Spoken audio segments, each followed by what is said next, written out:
ಕೃಷ್ಣ ನಿವಾಸಕ್ಕೆ ಆಗಮಿಸಿದ BS ಯಡಿಯೂರಪ್ಪ ವಿರೋಧ ಪಕ್ಷದ ನಾಯಕರಾಗಿ ಕೆಲಸ ಮಾಡಿದರು. ಆಮೇಲೆ BSY ಅವರಿಗೆ ಭಾಳ ಪ್ರೀತಿ. ಮುತ್ಸದ್ದಿ ರಾಜಕಾರಣಿ, ಕರ್ನಾಟಕದ ಮಾಜಿ ಮುಖ್ಯಮಂತ್ರಿ, ಮಾಜಿ ಕೇಂದ್ರ ವಿದೇಶಾಂಗ ಸಚಿವರು, ಪಕ್ಷದ ಹಿರಿಯ ನಾಯಕ, ಪದ್ಮವಿಭೂಷಣ ಶ್ರೀ SM ಕೃಷ್ಣ ಅವರು ನಮ್ಮನ್ನು ಬಿಟ್ಟು ಅಗಲಿದ ಸುದ್ದಿ ಅತ್ಯಂತ ದುಃಖವನ್ನು ತಂದಿದೆ. ಅಗಲಿದ ಈ ಹಿರಿಯ ಚೇತನಕ್ಕೆ ನನ್ನ ಶ್ರದ್ಧಾಂಜಲಿಗಳನ್ನು ಸಲ್ಲಿಸ್ತೇನೆ. ತಮ್ಮ ವಿಶಿಷ್ಟ ವ್ಯಕ್ತಿತ್ವ, ಸಭ್ಯ ನಾಯಕತ್ವದ ಗುಣಗಳು, ಅನುಭವಿ ನೇತಾರ ಶ್ರೀ SM ಕೃಷ್ಣ ರಾಷ್ಟ್ರ ರಾಜ್ಯದ ಅಭಿವೃದ್ಧಿಗೆ ಅಪಾರ ಕೊಡುಗೆ ನೀಡಿದ್ದಾರೆ. ಶ್ರೀ SM ಕೃಷ್ಣ ಅವರ ನಿಧನದಿಂದ ನಾಡು ಒಬ್ಬ ಶ್ರೇಷ್ಠ ನಾಯಕನನ್ನು, ಮುತ್ಸದ್ದಿ ರಾಜಕಾರಣಿಯನ್ನು ಕಳೆದುಕೊಂಡಂತಾಗಿದೆ. ಅವರ ಅಗಲಿಕೆಯಿಂದ ವೈಯಕ್ತಿಕವಾಗಿ ಒಬ್ಬ ಹಿರಿಯಣ್ಣನನ್ನು ಕಳೆದುಕೊಂಡ ನೋವು ನನಗಾಗಿದೆ. ಭಿನ್ನ ರಾಜಕೀಯ ನಿಲುವುಗಳಿದ್ದರೂ ಕೂಡ ದಶಕಗಳ ಕಾಲ ಅವರ ಒಡನಾಟ, ಅವರ ಆತ್ಮೀಯತೆಯನ್ನು ನಾನು ಇಂದಿಗೂ ಮರೆಯಲು ಸಾಧ್ಯ ಇಲ್ಲ. ನಮ್ಮ ಪಕ್ಷಕ್ಕೆ ಸೇರಿದ ನಂತರವೂ ತುಂಬ ಪ್ರೀತಿಯಿಂದ ಅವರ ಅನುಭವ, ಸಲಹೆಗಳನ್ನು ಅವರು ಹಂಚಿಕೊಳ್ತಾ ಇದ್ದರು. ರಾಜ್ಯದ ಮುಖ್ಯಮಂತ್ರಿಯಾಗಿ ದಕ್ಷ ಆಡಳಿತ ನಡೆಸಿದ ಅವರು ಮಾಹಿತಿ ತಂತ್ರಜ್ಞಾನ ಕ್ಷೇತ್ರದ ಬೆಳವಣಿಗೆ ಸೇರಿದಂತೆ ಹಲವು ಮಹತ್ವಪೂರ್ಣ ಉಪಕ್ರಮ ನಿರ್ಧಾರಗಳನ್ನು ಕೈಗೊಂಡು ಬೆಂಗಳೂರಿಗೆ ಜಾಗತಿಕ ಮಾನ್ಯತೆ ದೊರಕಿಸುವಲ್ಲಿ ಗಣನೀಯ ಪಾತ್ರ ನಿರ್ವಹಿಸಿದ ಹೆಗ್ಗಳಿಕೆ ಪಾತ್ರರಾಗಿದ್ದರು. ಮಾಹಿತಿ ತಂತ್ರಜ್ಞಾನ, ಬೆಂಗಳೂರು ಅಭಿವೃದ್ಧಿಗಳ ಜೊತೆಗೆ ಶಿಕ್ಷಣ ಕ್ಷೇತ್ರದಲ್ಲಿ ಕೃಷ್ಣ ಅವರ ಕೊಡುಗೆ ಗಣನೀಯವಾದಂಥದ್ದು. ಕರ್ನಾಟಕ ಜ್ಞಾನ ಆಯೋಗದಂಥ ಸಂಸ್ಥೆಗಳನ್ನು ಸ್ಥಾಪಿಸುವ ಮೂಲಕ ಕರ್ನಾಟಕದಲ್ಲಿ ಶಿಕ್ಷಣವನ್ನು ಸುಧಾರಿಸಲು ಕೃಷ್ಣ ಬಹಳವಾಗಿ ಶ್ರಮಿಸಿದ್ದರು. ರಾಜ್ಯದಲ್ಲಿ ತಾಂತ್ರಿಕ ಶಿಕ್ಷಣಕ್ಕೆ ವಿಶೇಷ ಉತ್ತೇಜನ ಮತ್ತು ವಿಶ್ವವಿದ್ಯಾಲಯಗಳ ಬೆಳವಣಿಗೆಗೆ ಹಲವು ನೂತನ ಉಪಕ್ರಮ ಕೈಗೊಂಡು ಅವರು ಕೊಡುಗೆ ನೀಡಿದ್ದಾರೆ. ಶ್ರೀ SM ಕೃಷ್ಣ ಅವರಿಗೆ ಅಶ್ರುಪೂರ್ಣ ಶ್ರದ್ಧಾಂಜಲಿ ಸಲ್ಲಿಸುತ್ತಾ ಅಗಲಿದ ಈ ಹಿರಿಯ ಚೇತನಕ್ಕೆ ದೇವರು ಉತ್ತಮ ಸದ್ಗತಿಯನ್ನು ದಯಪಾಲಿಸೆಂದು ಪ್ರಾರ್ಥಿಸುತ್ತೇನೆ. ಅವರ ಕುಟುಂಬದ ಸದಸ್ಯರು, ಅಪಾರ ಅಭಿಮಾನಿಗಳು ಈ ನೋವನ್ನು ಭರಿಸುವ ಶಕ್ತಿ ನೀಡಲಿ ದೇವರನ್ನು ಪ್ರಾರ್ಥನೆ ಮಾಡ್ತೇನೆ. SM Krishnaji has occupied so many important posts when he was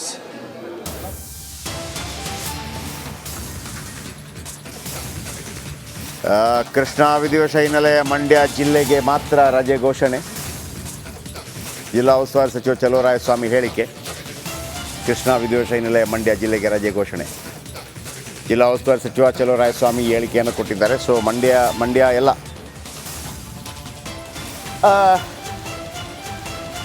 ನೀವು ನೋಡಿ ಬೇಕಿದ್ರೆ ವೀಕ್ಷಕರೇ, ಸಾಧಾರಣವಾಗಿ ಯಾವುದೇ ಒಂದು ಪಕ್ಷದ ನಾಯಕ ತೀರ್ಕೊಂಡಾಗ ಆ ಪಕ್ಷಕ್ಕೆ ಸಂಬಂಧಪಟ್ಟವ್ರು ಮಾತ್ರ ಇರ್ತಾರೆ. ನೀವು ಬರೆದಿಟ್ಕೊಳ್ಳಿ, SM ಕೃಷ್ಣ ಅವರ ಯಾವ ಪಾರ್ಟಿಯಿಂದಲೂ ನಿಮಗೆ ಕನ್ಫ್ಯೂಸ್ ಆಗುತ್ತೆ, ಆ ಥರ ಜನ ಇರ್ತಾರೆ.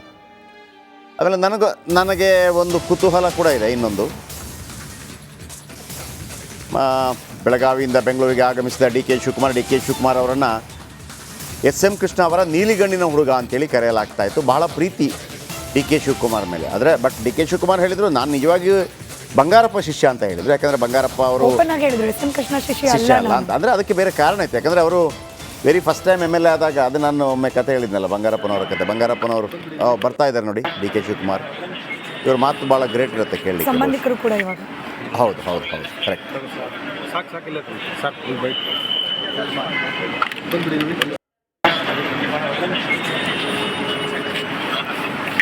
ಓಕೆ.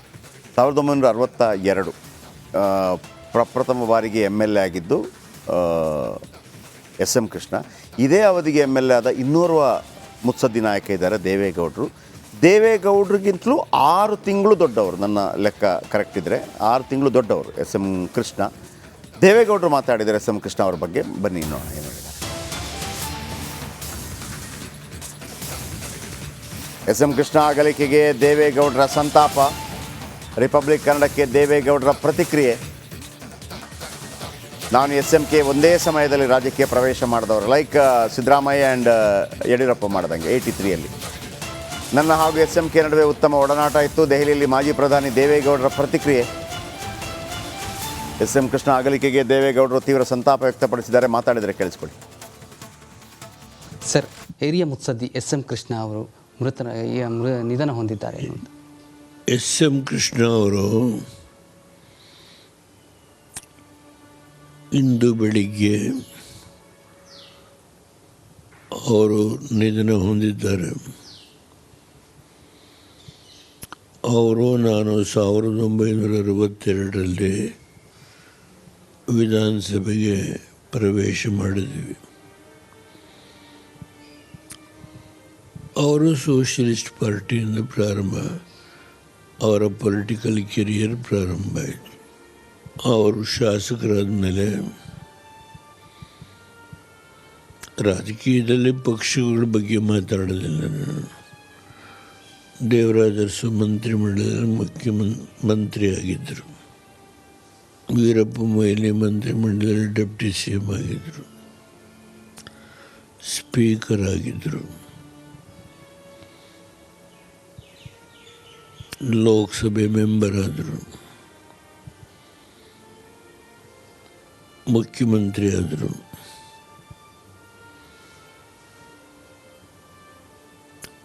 ಕೇಂದ್ರದಲ್ಲಿ ಮಂತ್ರಿ ಆದರು. ಅದರಲ್ಲೂ ವಿದೇಶಾಂಗ ಮಂತ್ರಿ ಆದರು. ಮಹಾರಾಷ್ಟ್ರ ಗವರ್ನರ್ ಆದರು. ಹೀಗೆ ಅನೇಕ ಸ್ಥಾನಗಳಲ್ಲಿ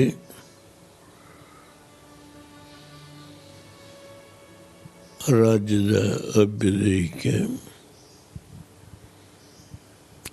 ಕೈಲಾದ ಕೆಲಸ ಮಾಡಿದ್ದಾರೆ. ಇಂಡಸ್ಟ್ರೀಸ್ ಮಿನಿಸ್ಟರ್ ಆಗಿದ್ದರು ದೇವರಾಜ ಕಾಲದಲ್ಲಿ. ನೀರಾವರಿ ಬಗ್ಗೆ ಮತ್ತೊಂದು ಅಭಿವೃದ್ಧಿಯ ಕ್ಷೇತ್ರದಲ್ಲಿ ತಮ್ಮ ಆದಂಥ ಕೆಲಸ ಮಾಡಿದ್ದಾರೆ. ಅವರು ನಮ್ಮನ್ನಾಗನೇ ಹೋಗಿದ್ದಾರೆ. ಅವರ ಆತ್ಮಕ್ಕೆ ಭಗವಂತ ಚಿರಶಾಸ್ತಿ ಕೊಡಲಿ. ಅವರ ಕುಟುಂಬದವರಿಗೆ ಅವರು ಏನಾಗಲಿ ಹೋಗಿದ್ದಾರೋ ಆ ದುಃಖವನ್ನು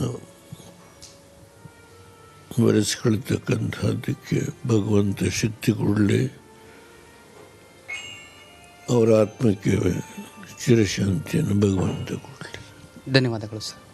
ಇದಿಷ್ಟು ಮಾಜಿ ಪ್ರಧಾನಿ ದೇವೇಗೌಡರ ಮಾತಾಗಿರುವಂಥದ್ದು. ಕ್ಯಾಮ್ರಾ ಪರ್ಸನ್ ವಿವೇಕ್ ಜೊತೆ ನಟೇಶ್ ರಾಜಣ್ಣ, ರಿಪಬ್ಲಿಕ್ ಕನ್ನಡ, ನವದೆಹಲಿ.